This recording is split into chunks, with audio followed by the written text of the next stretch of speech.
running on the Krueger Show on what night of the week is this? I'm losing my nights. Tuesday, August the 27th, 8:38 on the West Coast, 11:38 on the East Coast. I should know it's Tuesday because Raj from RSF 49ers is in the house, and Raj stops by on Tuesdays. And, of course, we're brought to you by Pig and a Pickle, the best barbecue in all of Northern California. If I look a little fatter today than normal, it's because I had lunch today at Pig and a Pickle. There you go. I look a little thicker. It's because I've got some brisket in me. I've got some brisket chili. it was amazing. We had a great lunch today at Corte Madera. They're open 7 days a week in Corte Madera and in where am I forgetting their second location is Emeryville. Emeryville in the East Bay, Corte Madera in the West Bay. And it's awesome. Get the barbecue, get the brisket chili, the pulled pork. It's all amazing. But go say hi to Damon and Mary. Tell them that Krug sent you. And tonight's live stream is sponsored by Better, the official daily fantasy sponsor of the Krug Show. Use Better to make daily fantasy lineups and win real money. I'm loving using Better. I'm making tons of money.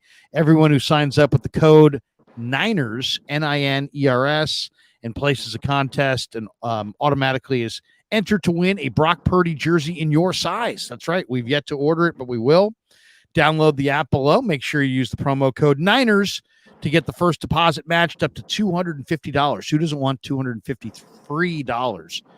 So enter into a contest. Download the app below. Make sure you use that promo code Niners, or they won't match your $250 deposit as you enter to win. And good luck to everybody. And thanks to Better for being a proud sponsor of the Krug Show, and we'll talk more about them in a bit.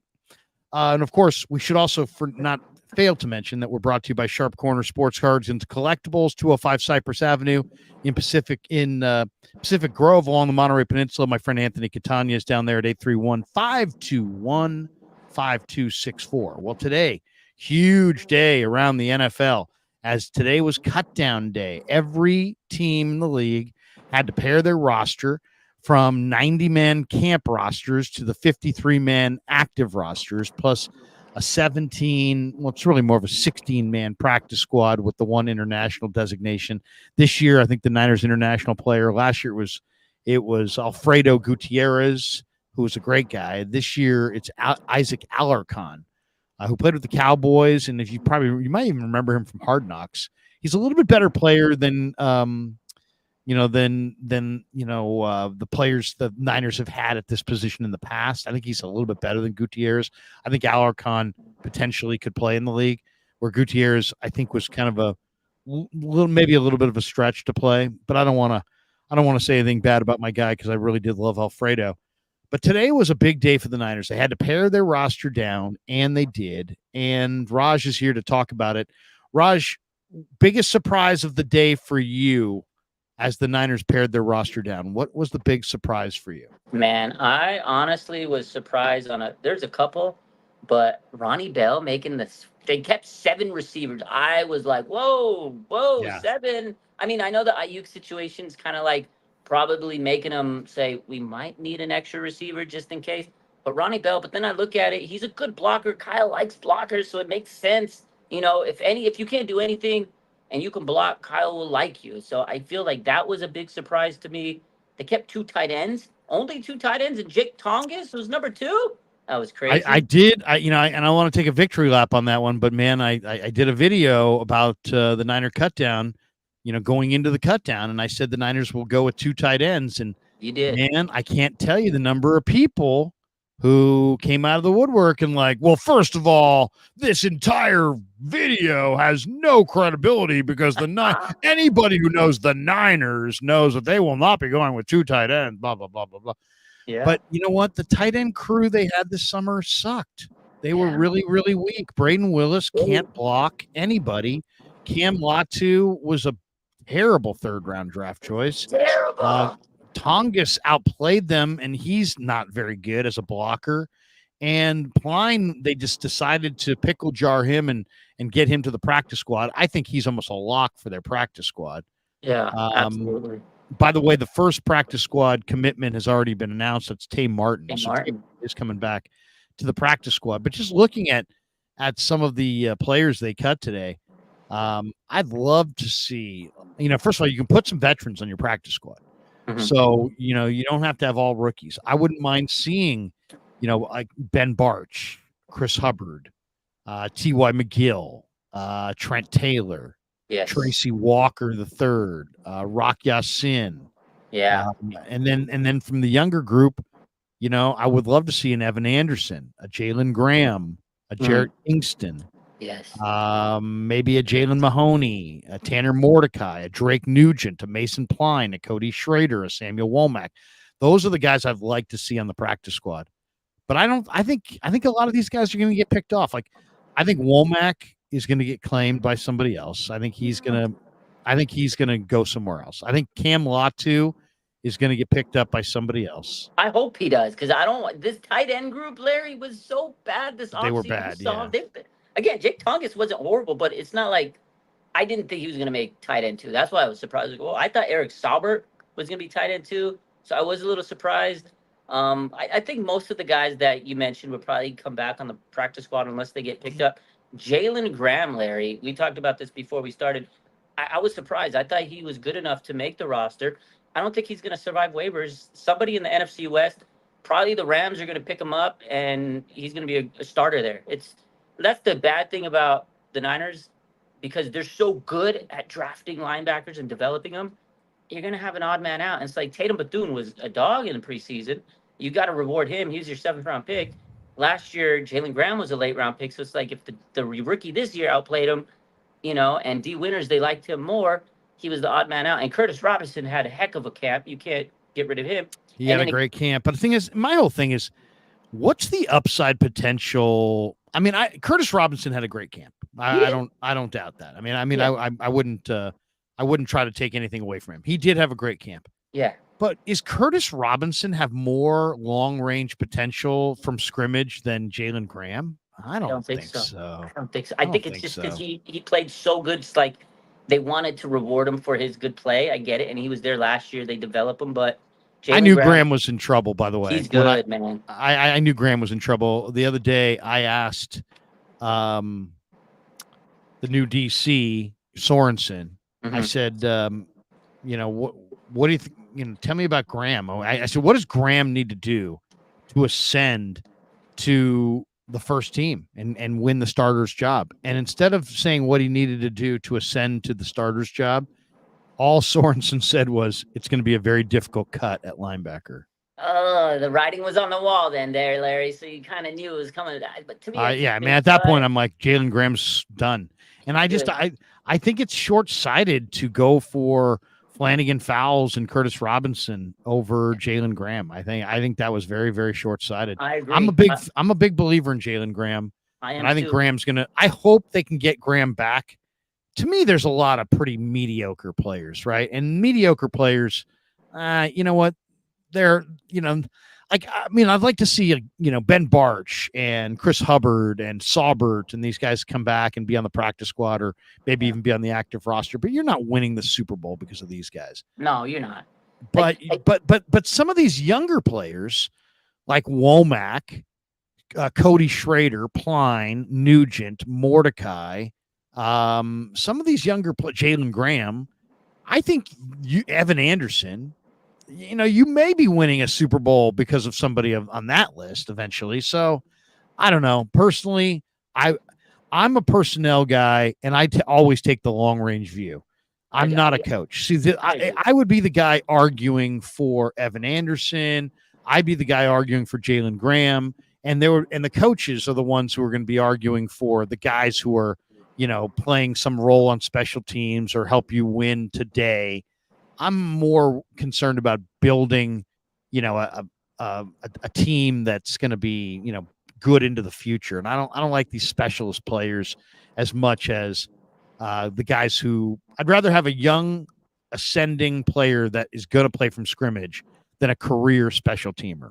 That's all I'm saying. I agree. And I think that's, again, with Demetrius Flanagan Fowles, I knew my prediction, I was like, he's going to make it, and he's probably going to take a spot from I thought it was going to be Curtis Robinson, Bethune, or Graham, and it ended up being Graham who was the odd man out because Demetrius Flannigan-Fowles is best friends with Fred Warner. They got a pact. Fred Warner said, "Hey, you're my guy. You're going to make this roster because you're good at special teams." He's not a good linebacker, but because he's buddies with Fred Warner, he makes the roster over a guy like Jalen Graham. Although I think a lot of those guys will come back on the Niners practice squad, and they'll have a good practice squad because at the end of the day, you need good depth. Like, I like their roster, and you have to realize those guys that we mentioned, we love them, but are they better than the guys on the 53-man roster? Well, here, I guess my question and the debate I'd want to have, if Sorensen were sitting right here with us, is who's the better player between like Bethune, and who was a rookie this year, and Graham? Who's the better player? Now, Bethune has had less time in the defense and made more plays this summer. I mean, Bethune was the Niners' leading tackler in the preseason. He showed up at the football all summer long. It was really quite impressive. In some ways, I framed it as, Flannigan-Fowles versus Graham, but it probably really in reality was more Bethune versus Graham. Between Bethune and Winters and Graham, they probably went into that camp going, you know what, 2 of the 3 of these guys can make it, not all 3. And Graham's the odd man out, but I hope they can get him back because I think he's an incredible talent. I really do. I loved him at Purdue, and I think he's going to be a really good starting linebacker for somebody for a number of years. If it's not the Niners, someone's taking him tomorrow. I just have this feeling, this inkling, like the Rams, because they trade away their linebackers. They're probably like, oh, they did. They traded Ernest Jones away today. Starting linebacker for nothing, and it's going to piss us off because he is good enough to start. But the problem is the Niners have such good linebackers. It's like a good problem to have in a way, but it's also like, dang, we're giving other people good players because we develop them so good. It is frustrating, but you can't deny Tatum Bethune because if they would have cut him, there's no way he would have cleared waivers. That guy was the 6th leading tackler in the entire NFL this preseason, Larry. That guy was a dog. He was all over the ball. He was awesome, man. He was awesome. And my question is, who runs better between Bethune and Graham? And is Bethune's success that we saw this summer fool's gold? Are they going to put him isolated in a pass coverage moment with an athletic player in space and just kind of force him off the field? Can he run well enough to play pass coverage? Or is he simply a first and second down plugger linebacker that has to be, taken off the field on third downs and can be, that would be my question. I mean, he's obviously good against the run. Let's talk quarterbacks for a second. They went with Brock Purdy, Brandon Allen, and Josh Dobbs. Yeah. What the answer that we were hoping that we would get today that we did not get is who's QB2? Who do you think it is? I think it's Josh Dobbs. I think he won it in preseason, but I wouldn't be so sure because I'm telling you, man. It's Shanahan. Kyle Shanahan really likes Allen. He likes Allen. He's hard to read with quarterbacks because of his. I thought, he was going to get rid of Jimmy G many years ago, and he kept him on. He kept stringing him along. I can't read Kyle with quarterbacks, so I couldn't tell you. I think it's Dobbs, but because I say that, it's probably Allen. Allen took the majority of the QB2 reps in training camp, and he was QB2 in 2 of the 3 preseason games. So if that's don't tell me, don't listen to what I say, listen to what I do kind of a thing, watch what I do. If that's the mode that we would be in, then if you're watching what Shanahan has done, he's put Allen in front of Dobbs. I don't think it really matters, to be honest. I think Purdy's going to play the majority of the time. I think they're both about the same. If you said to me, I don't see an appreciable difference. I think Dobbs has a little bit better athleticism, a little bit more experience. Allen has a little bit better arm strength, a little bit better and more crisp footwork. Dobbs is probably a little bit better foot overall athlete. I'd say, some people think Dobbs is a better arm. I don't know. I would say maybe Allen, but it's really close. Personally, I think Tanner Mordecai was going to be a better option than those guys. And I asked Brian Greasy about it a couple weeks ago, and he's like, hey, man, we're trying to win a Super Bowl here. In other words, I like Tanner Mordecai, Krug, but we're trying to win a Super Bowl, and we're going with the vet. Yeah. They're going with the veteran. But I hope they get Mordecai back because, dude, I mean, if you didn't if you didn't see what I saw going into training camp, that's fine. If you didn't see what I saw going into the preseason, that's fine. But if you just watched this guy play in the preseason and saw him in that last game move to his left, flip back around, and find the receiver in stride and hit him with a strike with velocity, I mean, that was Tanner Mordecai may have had the most impressive throw of the summer in practice, and he may have had the most impressive throw of the summer in a game. I mean, and what about the end of the game? The Hail Mary that he hit Trent Taylor with on the ricochet. I mean, obviously it was a ricochet, it was lucky, but I liked what I saw out of Mordecai, and I like the skill set of Mordecai. He's got arm strength, he's got athleticism and foot speed, and I like especially after what we saw in Philly a few years ago. I want all the quarterbacks I can get my hands on, man. I want 3 on the roster. I want 1 on the practice squad. I want options. Yeah, I get it. I mean, we're living in PTSD with the 49ers and quarterbacks. Like, it's like knock on wood that we don't have any more issues. It was refreshing not to have any QB drama. The drama was who's QB2, like you said. Still don't know. I like Mordecai. He had a great arm. I mean, a very live arm. I think he's still raw, and I think that the Niners can bring him back to the practice squad. And I think in the future he will be your QB2. I think next year we'll have Brock Purdy, Tanner Mordecai. That's going to be your QB1, QB2. That's the way I see it. I like Mordecai. And I think eventually he'll, learn up to speed. But honestly, I think the veterans, like you said, what Brian Greasy said, is the way to go. If there's something, an emergency happen, like Brennan Allen knows the playbook. Like, he's not great, but he knows the playbook. It's a safe option. He could be a game manager. Josh Dobbs, he's not the greatest in the world, but he knows how to play in the pros. He's been in the league for a while. So, he's not going to panic. Will Tanner Mordecai panic? He's a rookie. I think that putting him on the practice squad is the right move, and he has good potential though for the future. So for sure, I'll say this: I mean, the Niners found Purdy, so and they found Purdy, and this guy looks pretty damn good. I'll be interested. I don't think he did enough, or quite has the skill set, or quite has the pedigree or the college tape to get claimed on waivers. I don't think he will. I think he'll slip through. And I think that's why they did it. I feel like they felt safe enough that he'll pass waivers and they'll bring him back. Like, I really think, and I think the Niners, every team, I feel like they know their rosters and they say, okay, we feel like this guy is going to, clear waivers. If they didn't, maybe they'd have to move a roster spot around to kind of keep him. But they already have 3 on the roster. I think they know that they can get him back. Let's go to running back for a second. The 49ers, kept 5 running backs, or 4 running backs and 1 fullback, right? So CMC and Juice, and then Jordan Mason, who really established on the field that he was RB2. And then the surprise of the day is Elijah Mitchell has been placed on season-ending IR. So he's done. He's done for the year. And Patrick Taylor Jr. gets a roster spot. I thought, and I was mentioning this to Cone on the practice field the other day. I kind of thought that when I watched that Raider game, that Patrick Taylor really looked good to me. Now, I don't know a lot about Patrick Taylor. I know he was in Green Bay.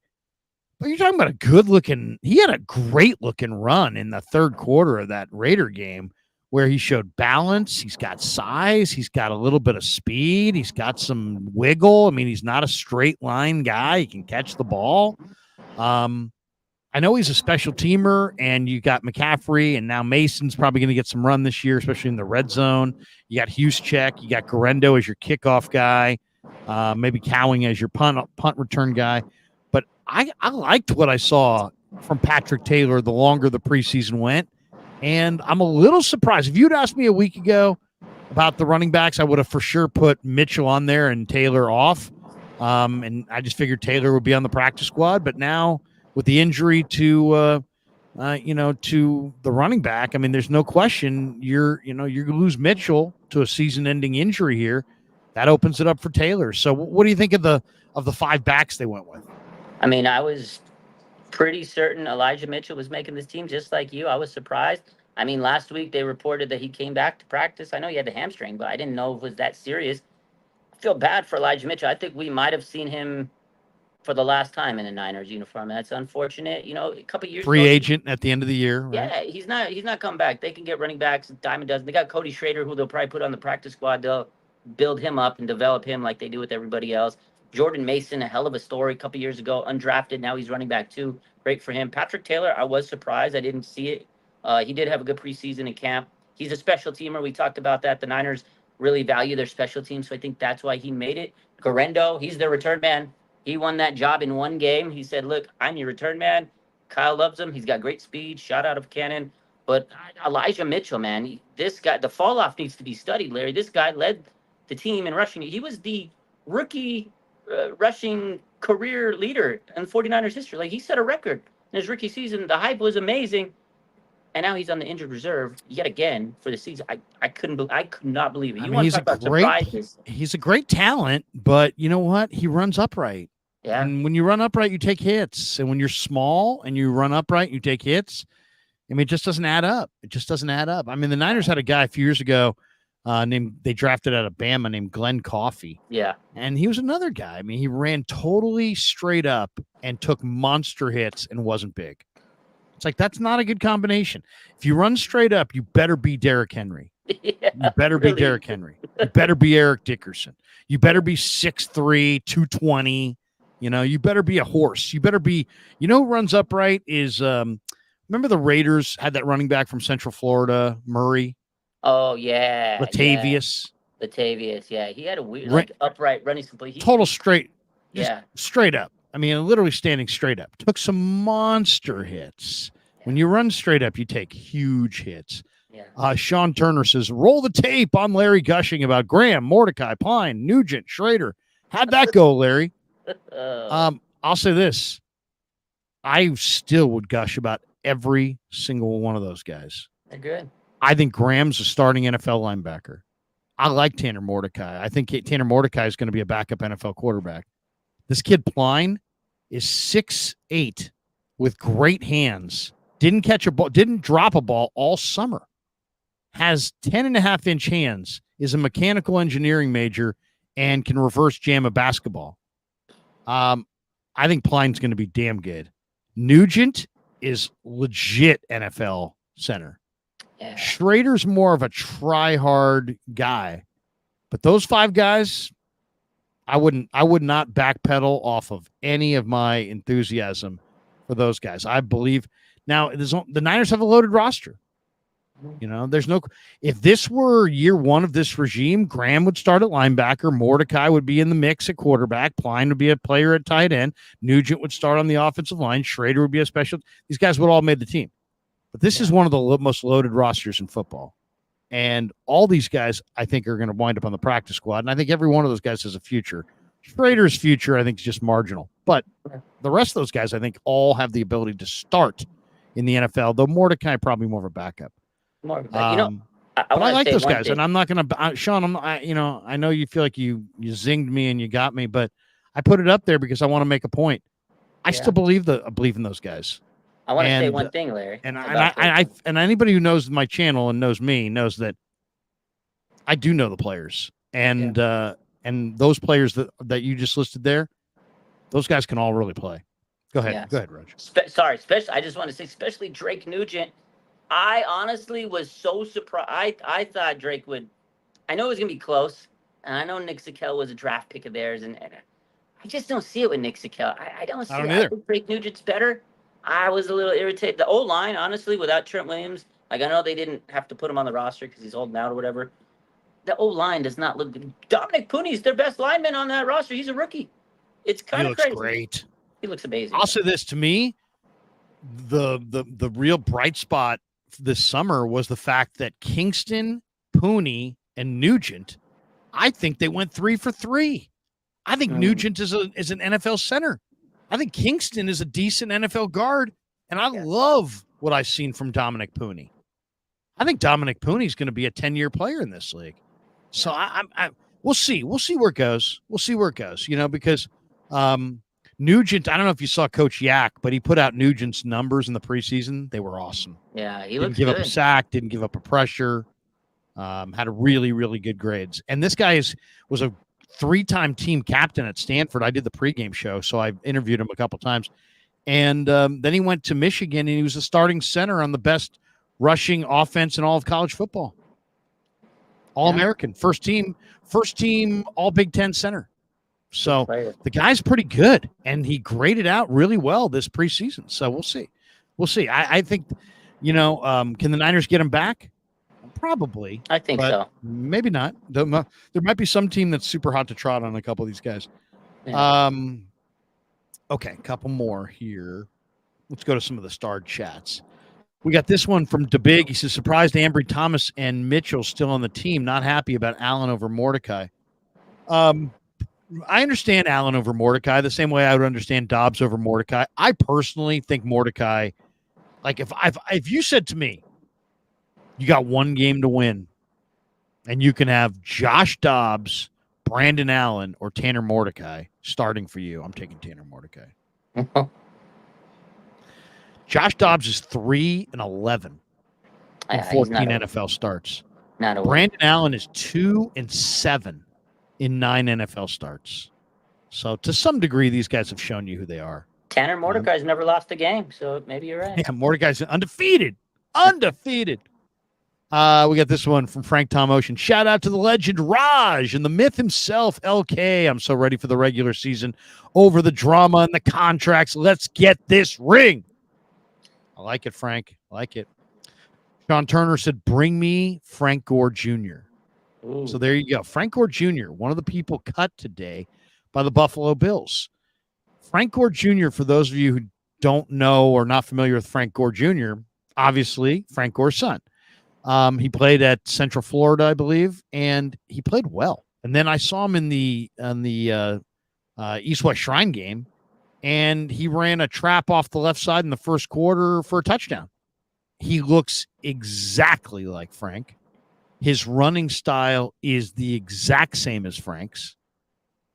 I really believe in some ways that I feel like I'm watching Frank. I mean, it's the weirdest thing I've ever seen. I've never seen a son look more like dad on the field in any sport than Frank Gore, how close Frank Gore resembles his dad on a football field. It is absolutely uncanny. They both have that great body lean, exact same height, exact same body type, exact same heart and drive, and it's awesome to watch, man. I like Frank Gore Jr.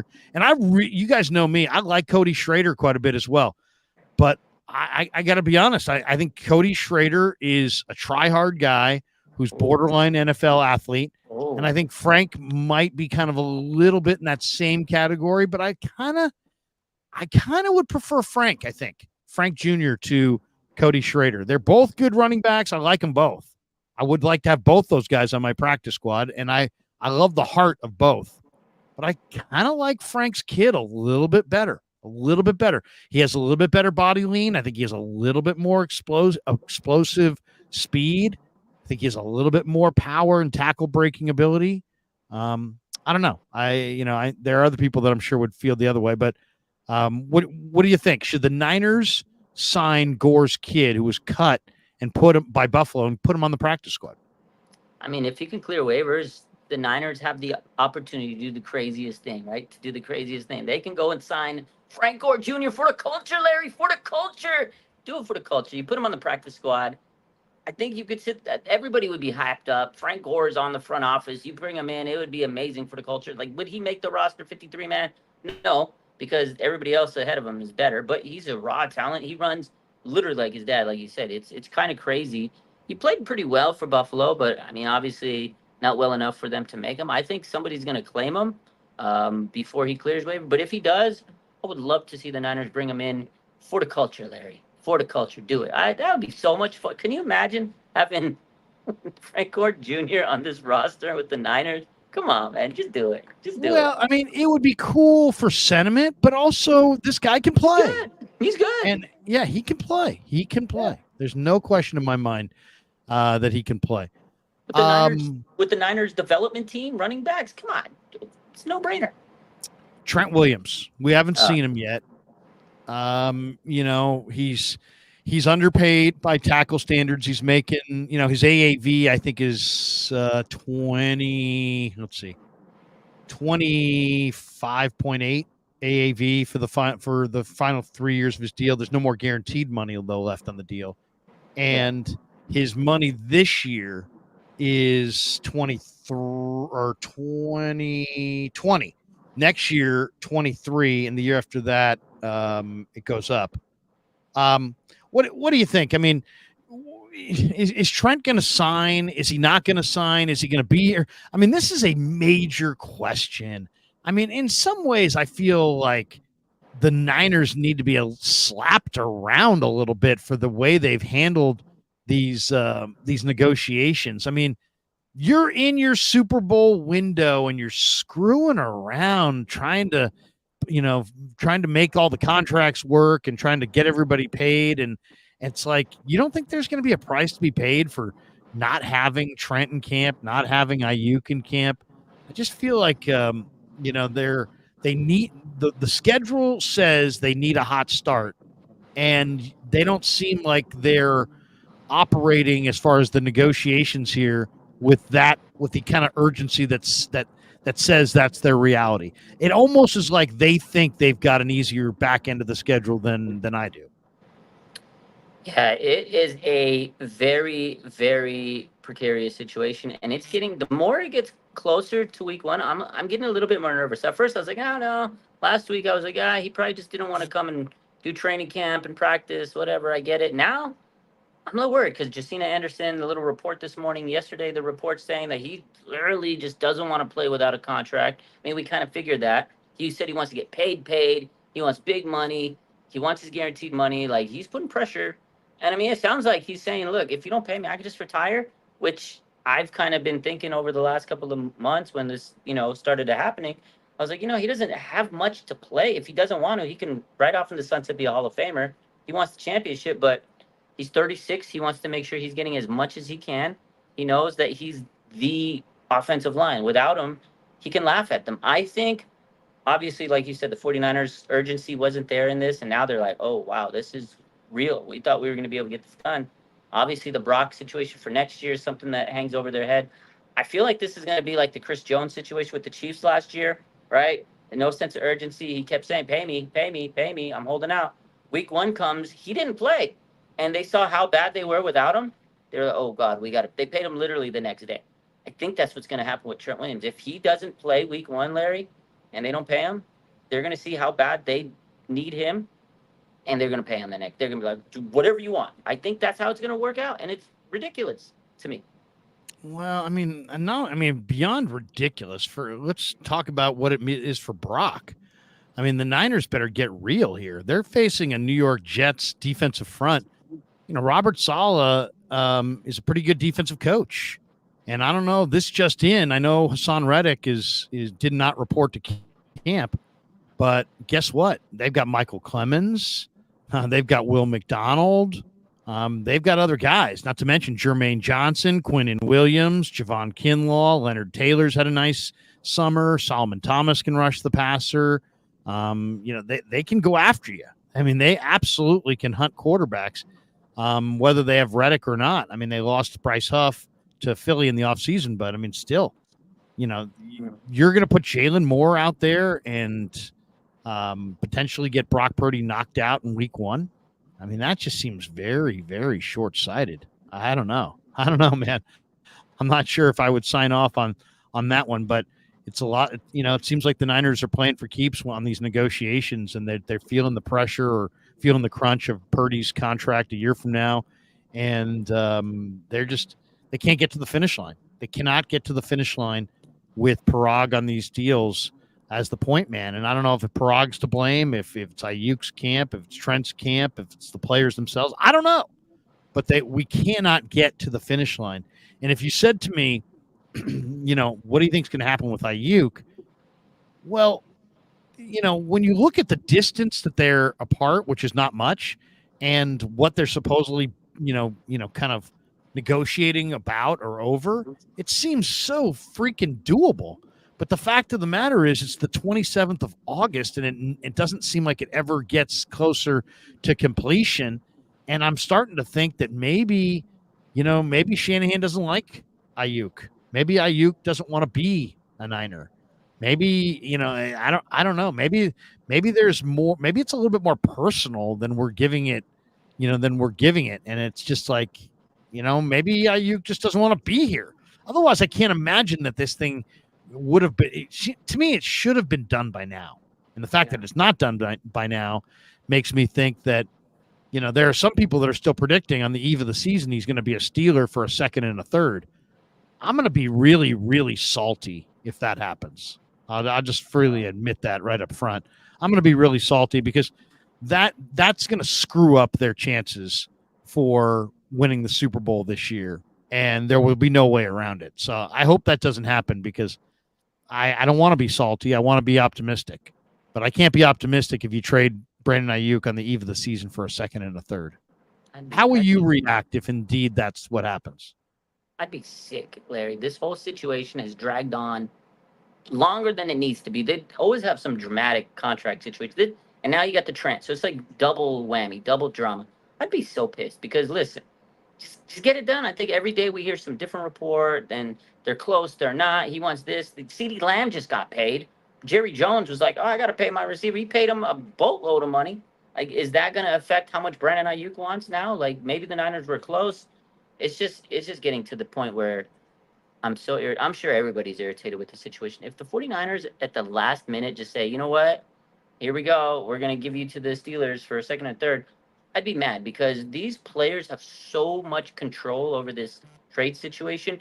They had a chance to get really good return. Oh, but Brandon didn't want to go to this team, so we're going to hold back and not trade him because Brandon didn't want to. Steve Young yesterday on KNBR ripped him. He says, look, you wanted to trade, stand up, stand on business. If you don't, play on your fifth-year option and prove yourself. Like, you can't have the power. You can't have your cake and eat it too, BA. I love the player. I think he's great. Him and Brock, I know that they can make great plays together, but you said you wanted to get traded. The Niners were going to trade you, and then he said no. I just don't like it, man. I'd be pissed. Yeah, I mean, well, it's a little bit like, I want to be traded, but I want the most money. I mean, what kind of bugs me is I feel like on that Pivot podcast, Ryan Clark asked him the direct question, which was, you're on a great team. There's, and before he could even get the question out, he's like, I'm not taking a hometown discount. Yeah. So he immediately said he wasn't taking a hometown discount. And then he immediately said that if it push came to shove, that he wanted the biggest bag over a team that wins. So they sent him to New England, and he didn't want to go because he didn't want to lose. He wanted to win, but he said he wanted the biggest bag. So it's like, I want to take somebody seriously and take somebody at their word. But if you say you want the biggest bag and then the Patriots offer the most, and then the Niners work out a trade for you to go to New England, you should have fucking gone to New England. Absolutely. I mean, seriously, if you're a man of your word and you said you wanted the biggest bag and they offered the biggest bag and the Niners worked out a trade and then you said no, I mean, I agree with Steve Young. You're kind of playing it on all ends there. I mean, then it's like, well, what do you want? What exactly do you want? And then it's like, okay, so you didn't want the biggest bag on the team that wasn't going to win, but then you want a big bag on a Steelers team that has awful quarterbacks. And I can tell you right now, hey, Steeler fan, if you're out there watching, you ain't winning shit. All right? You're not winning shit. So I've watched you all summer. Your team ain't winning nothing. So why would he want to go there?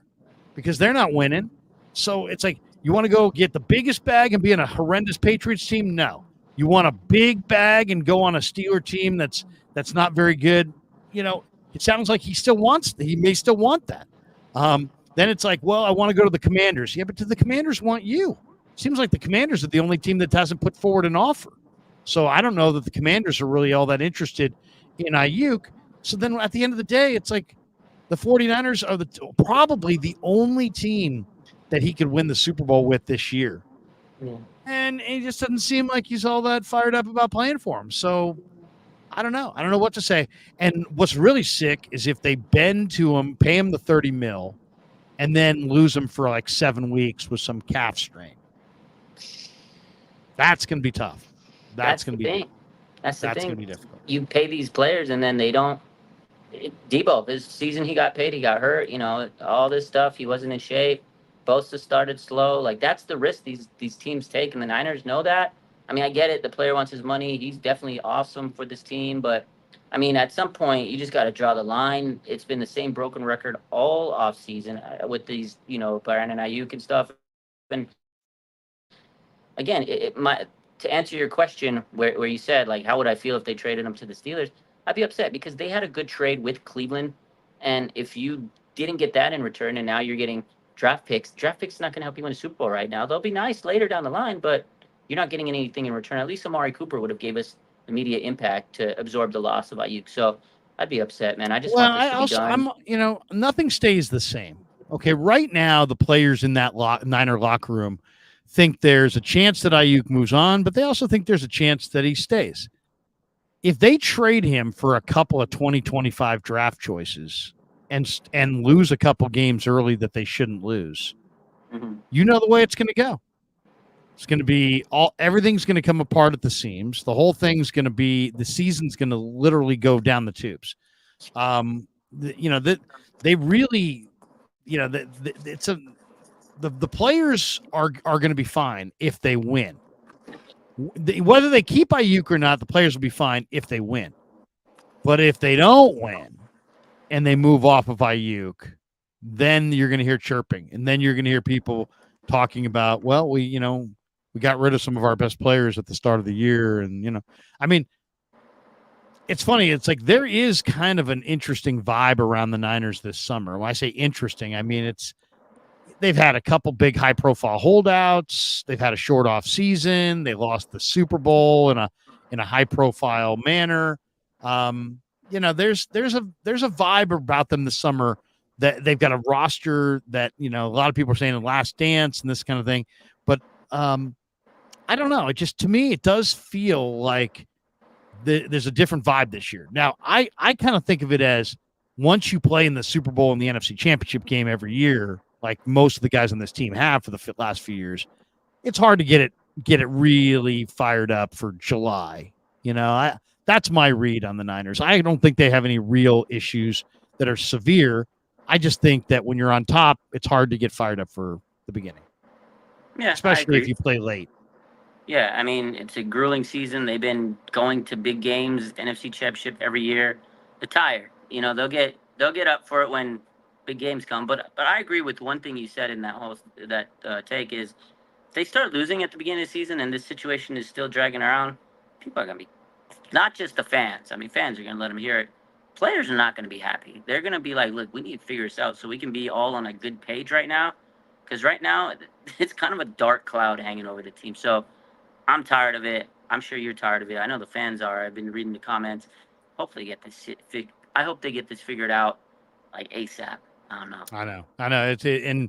And it's like nobody, the fans, the media, nobody wants to sit there and talk about this every day. Blood Moon says Mitchell Gray, Latu has been a long time coming. Getting Pline back, but put Pooney at right tackle, Burford at right guard. Larry, don't you dare go easy on John Lynch with this Brandon Aiyuk and Trent Williams BS. I won't go easy on anybody.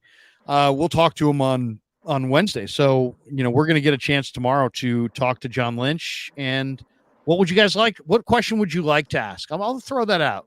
I'll throw it to Raj here too. If I'm going to be there tomorrow, I'm going to get an opportunity to ask some questions. What question do you want answered? And you got to think about it for a second, because there's some questions that just he's not going to answer, right? So you could come up with the greatest question in the world, but if he's not going to answer it, then you're wasting your time and you're spinning your wheels. So what question that John Lynch actually would answer would you like to hear me ask him tomorrow, Raj? It's good. That's a good question. I mean, obviously, like you said, you're not going to want to ask BA and Trent questions because at this point, they're just going to say no updates, no updates. So honestly, I'm sure he's going to want to talk about the 53-man roster. Ask him, like we talked about today, what was the decision? Why was Jalen Graham, you know, not on the 53-man roster? That's a good question. Or players like Ronnie Bell. What made you guys attracted to keep Ronnie Bell on this team? What did he do to separate himself? So I think maybe more specific questions to those players on the roster that made it that we question. Maybe we don't see what they see and kind of their evaluations of certain players like that. What is his evaluation? You love Tanner Mordecai. What's your thoughts on Tanner Mordecai? Does he have a future with this team? Why didn't he make the 53? Things like that. So I kind of want to see what I think I want to ask him. I think the question I'd like to ask him is, have you canvassed the league for trade possibilities at defensive end? You had Alex Barrett, you waived him. You had Jonathan Garvin, you waived him. You had T.Y. McGill, Nick Williams, Shaquille Brown, Evan Anderson. You waived some, four decent tackles too, but you waived your backup defensive ends. And Beal is your fourth, and you lost Drake Jackson. He's your fifth. Are you currently involved in trade negotiations for a veteran defensive end? That's a good one. I think that's the first question I got to ask. That's a great question because me and you have been talking, honestly, looking at this roster, the defensive end position is thin. I don't know. Like very thin. Robert Beal, is he going to be consistent enough to get to the quarterback? Gross Matos, he's not a pure pass rusher. That's a good question there. Yeah. And then,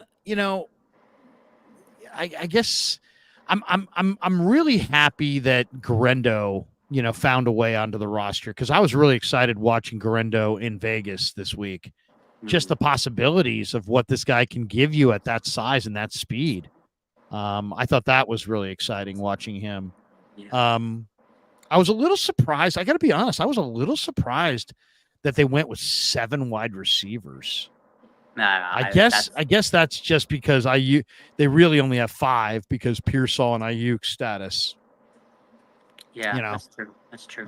So they don't really have 7. Didn't love Zakel over Nugent, but I kind of understand. The one that really blew my mind. I mean, Sam, how do you pronounce his last name? I can't even pronounce his name. I know you're talking the defensive lineman. Aquayinonu? Yeah, I can't even say his name. I know who you're talking about. Number 91. I interviewed him last year. He's been with the Niners for a year and a half now. Correct. Or, a little bit over a year, I should say, or maybe under a year, I should say. They picked him up last year in the middle of the year. Yeah, like January. And he's 6'1". He's a short defensive end, but really put together. He had a nice sack in the preseason, and he actually has some decent movement ability. They like those bigger-bodied guys who, this guy's, as I said, about close to 270. I don't know, though. Come on, man. Are you telling me that Robert Beal Jr. and Sam Aquino are the best that you can come up with at defensive end on a team that's favored to go to the Super Bowl? To me, that's the one area I'm a little bit like, whoa, not really sure there. And then, they went with the 6 corners, but they cut Womack and kept Ambry. So I didn't get that. I mean, I would have gone with 6 corners, and I would have gone with 7 corners and kept Ambry and Rock Ya-Sin. But I definitely would have wanted to kill with at least 6, and I would have gone with Womack. And yet they keep going back to Ambry Thomas. That one's a little surprising to me. Not to me. I think what they're going to do with Ambry Thomas is place him on the injured reserve. So I think tomorrow they'll place him on IR, and then they can pull someone that gets cleared on waivers and put him on like a tight end maybe. I'm guessing like Eric Saubert. He'll clear. Yeah. You put Ambry on the injured reserve, and then you put Saubert on the roster or like something like that. But Sam Womack, to me, I just don't think he did enough to make the roster. I thought Rock Ya-Sin was a surprise cut. I was like, whoa, okay. I thought he was good enough. He had a nice summer. Make the roster. Yeah. So I would have kept Rock Ya-Sin, but maybe they cut Ambry, put him on the IR, bring up Rocky Sin or something. Or like you said earlier, they like the veterans on the practice squad. So I wasn't too surprised Ambry made it because it's going to be like a technical move, what they're going to do. But I liked Luter making the roster. I really liked his summer. He had a good summer, so I think he outplayed Womack. But Ambry, if they don't put Ambry Thomas on the injured reserve, then we got a problem there, Larry.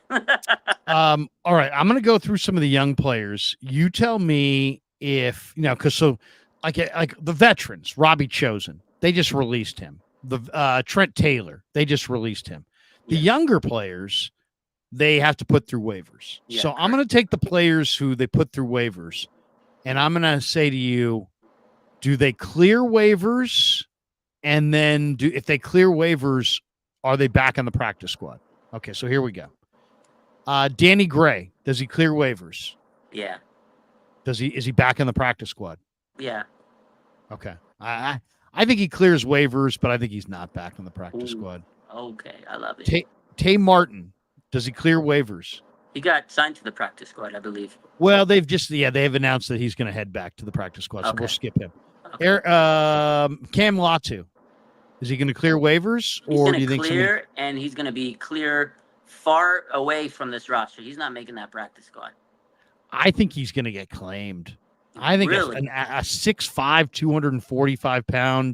245-pound tight end from Alabama with his athleticism, people will just be like, he got caught up in too many good players in San Francisco. Mm-hmm. Somebody will claim him off waivers. I think hope they do. Somebody probably had a good grade on him, so that would be my guess. Mason Pline. Does he get claimed off waivers? He won't get claimed, but I think they'll bring him back to the practice squad. I think he doesn't get claimed off waivers either. His agent called me this week looking for practice film because the Niners pickle jarred Pline to such a degree that they didn't play him at all in the preseason. So his agent doesn't even have any footage and I think this was by design. I asked Brian Fleury about this kid at the beginning of camp. And he's like, yeah, man, this kid's a great I said, Brian, I'm super excited about Pline. And he's like, I am too. And then I said, the kid's got 10.5-inch hands. He's in a mechanical engineering major. He's super smart. He's 6'8". He's a converted basketball player. I go, this kid needs a year to redshirt. But, man, if you can get him that year to redshirt, man, you're going to have something with this kid. And he looks at me and he goes, I agree with everything you just said. And sure enough, so they like him. I was at every practice. I don't know that I saw him drop a ball all summer. He was all good. Summer. He was good. One-on-ones. On his one-on-ones, I remember I was like, oh, this guy's really good. I think you're right. Maybe it was a failure by design. They let him not show. They didn't do the practice with the Saints. Yeah. They didn't play him in the preseason really at all. Nobody has any film on him basically at all. Yeah. So, hopefully he squeezes through waivers. I think he does. I think he's on. Now, Braden Willis, I think gets claimed. I think Braden Willis will get claimed too. Honestly, he's talented as a receiver. He just doesn't block. And Kyle Shanahan, if you're a tight end, you got to block. I think that was the issue with him. I think Braden Willis will get claimed by someone, honestly. I think so too. How about Cody Schrader? Is he going to clear waivers? And if so, is he on the practice squad? I know the Niners want him back, but I don't think he's going to clear. I think he'll clear. Similar to P-Line, I think that they didn't give him a lot of opportunities this preseason because they felt like if they showcased him a little too much, maybe he would have been good. But he also didn't play up to what I thought he would. So I think he'll clear, and I think the Niners will bring him back. I think they want him back. Okay, how about Jarrett Kingston? Oh, that's a tough one. I don't think he's clear waivers. Does he? I don't think so, man. And I'm a little beat up about that one because I think he's a good player, and I don't think he's going to clear, Larry. I hope. I'm crossing my fingers because he did great this preseason, and we need line depth. I liked what I saw from Nugent. I mean, if people are studying this stuff, if there's pro personnel directors out there watching the film and they got a staff full of guys, you had to have seen what I saw. This kid has got big time strength in the upper body, and he's pretty versatile. You can play him at right tackle, you play him at right guard, you might even be able to play him at center. I think he gets claimed. Drake Nugent, I think there's a chance he gets claimed. Maybe not because he's 6'1", but man, PFF sure graded him highly this summer. He was good. So. I think there's a chance, but because he's undersized, he may not, and that's why he didn't get drafted because of his short stature. But he's a good player, man. I hope we can keep him, and he doesn't get claimed. But I could see him getting claimed. Evan Anderson, what do you think? Does he get claimed or he does won't he get claimed? clear? I think that he'll clear waivers and they'll bring him back. I think he clears. The rest of these guys, Alex Barrett, Shaquille Brown, Jonathan Garvin, I think they'll all clear waivers. I just wonder, do the Niners want those guys back, or do they want other guys? Jalen Mahoney, he'll probably clear waivers. They'll probably bring him back. Yeah. Sam Womack, I don't think clears waivers. And Jalen Graham, I don't think clears waivers. Jalen Graham, no, I don't think he'll clear. Graham, if you said to me, who are they going to lose? They're going to lose Graham, they're going to lose Womack, and they're going to lose Willis and Latu. I would say those four. Those are the four guys that I think get claimed off waivers. We'll see. I don't know. Okay. I wanted I went through every team's list, and there's some interesting guys around the league that got cut that I think are really interesting. I'm going to throw you, and some of them are defensive ends. Okay. So like Carl Lawson got cut by Dallas. Teron Jackson got cut by Philly. He's a defensive end. He's a pretty good defensive end. Just a couple right there. Some of the guys that I really like that got cut. The Eagles cut Joseph Ngata. He's Aiyuk's buddy. He's a receiver from Clemson. He's a lot like Aiyuk. I mean, he's not Aiyuk, of course, but he's got long arms. He doesn't have a crazy 40 time, but he's a big receiver, really strong hands. He got cut by the Eagles despite the fact he was like the talk of Eagles camp earlier this summer. Really like him. I really like the rookie corner that Carolina cut, Willie Drew. Love him. Really love the rookie linebacker that Tampa cut, Kalen DeLoach. Runs in the 4-4s. Brad Culpepper is John Lynch's former teammate with the Buccaneers. His son, a defensive tackle named Judge Culpepper, played for Toledo. He was in Tampa's camp. I like him quite a bit. Pass rushing interior tackle. Seattle, I thought, cut two really good offensive linemen today. Curtis McClendon and Garrett Greenfield. Both those guys can absolutely play. They were in camp with Seattle and they cut them. Jack Coletto, by the way, got cut again by the Steelers. I saw that. That was sorry for him. Oh, Kadarius Toney and Amani Bailey both got cut by Kansas City. Kadarius Toney's a maniac, but Kadarius Toney's a hell of a player, and Amani Bailey is super fast. Both those guys are intriguing as hell. Not Kadarius. I like him. Don't bring him in, Larry. Don't do it. Isaiah Hodgins, who went to Berean in Walnut Creek, the New York Giants cut him. He's a 6'4" receiver with great ball skills. Now, he doesn't run great, but he's a great red zone guy. Oh, my God. He's really exciting. Frank Gore Jr. With Buffalo got cut. Yeah. You know who I thought looked really good against McKivitz in this Raider game?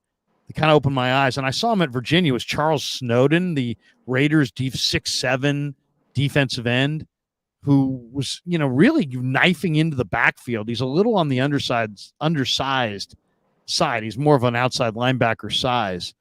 But the Niners looking for an edge rusher. Charles Snowden is athletic as hell. He was good at Virginia. He looks quite a bit better than when he came into the league. He looked good against the Niners the other night. But against Colton McKivitz, I don't know. Yeah, no, I hear you. I mean, the Niners need defensive ends. They do. I agree. Go get whoever's available. The best defensive end, I hope they claim tomorrow. I really do. Yeah, and I don't know who that really is because it's a position where, Jannard Avery, who played for the Eagles, he's out there. I mentioned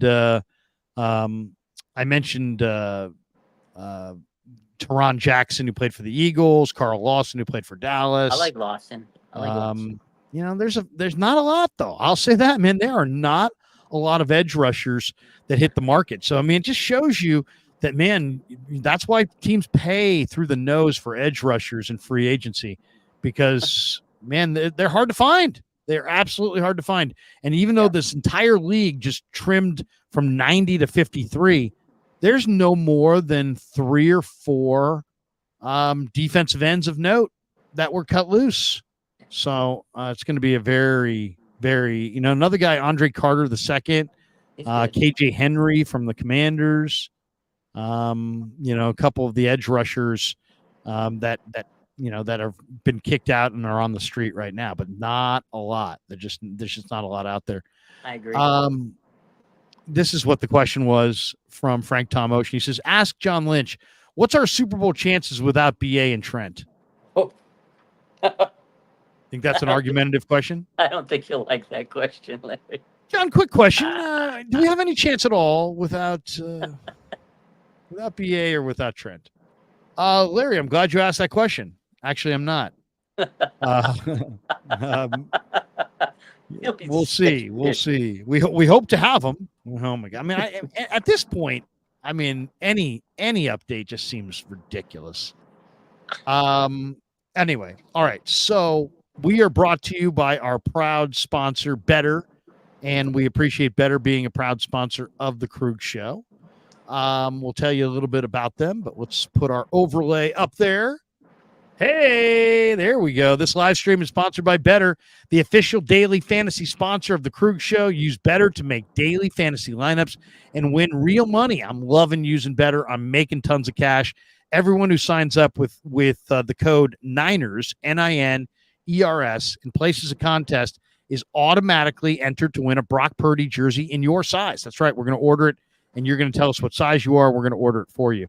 So download the app below. Make sure you use the promo code Niners to get your first deposit matched up to $250 and enter into the contest. And once again, type in Niners in the promo code, and then they will match your first deposit up to $250, and you'll be automatically entered into a drawing where you might be able to win a Brock Purdy jersey in your size. Thanks to Better for being a proud sponsor of the Krueger Show. Raj, what do you got cooking on the channel the rest of the week? Same thing as always, just keeping up the updates like we were today. It was a busy day. I got a live stream tomorrow, 6 p.m. Eastern, with Aaron, and then I got a couple other. I think I got another one on Friday I'm doing. So a couple live streams. I'm always live on Instagram. So same old, man. Blowing up, dude. Absolutely blowing up. This was a huge camp. I mean, when does your channel really take off? Is it week 1? Is it the playoffs? Is it November? Is it training camp? When? It's always cooking. Yeah. You know what? Like, whenever there's Niner news, we cook. But like free agency, that's a big period because we're getting all the updates. Draft period. Anytime it's like football season, we always take an off season. There's a few slow months between like May and July. Then after that, once football season starts, we cook it, baby. Seriously, late May through late July is the only downtime really on the NFL calendar. The entire 12 months. All right, that's going to do it for us. Thanks to Pig and a Pickle for being the title sponsor of the Krueger Show. Thanks to Sharp Corner Sports Cards and Collectibles for sponsoring this live stream. Thanks to Better for sponsoring us as well. Thanks to Raj. Thanks to all you guys. Tomorrow you're going to be able to catch me. I will be what am I doing tomorrow? Let me just double check the schedule. I've got a lot going on. So I got to write everything down these days. But tomorrow is Wednesday, so 8:45 we'll do our wake up with Damon. 2 p.m. Kyle Shanahan will meet with us down in Santa Clara, and I believe John Lynch will talk to us. Niners have practice late tomorrow at 3:10, so we'll be down there tomorrow. And then Thursday, let's see, that's Wednesday. Thursday, Dieter Kurtenbach's going to join us. We'll be down at Niner practice in the morning. Nick Sorensen and some of the players will be by on Thursday. So tomorrow we get a chance to talk to John Lynch and Kyle Shanahan.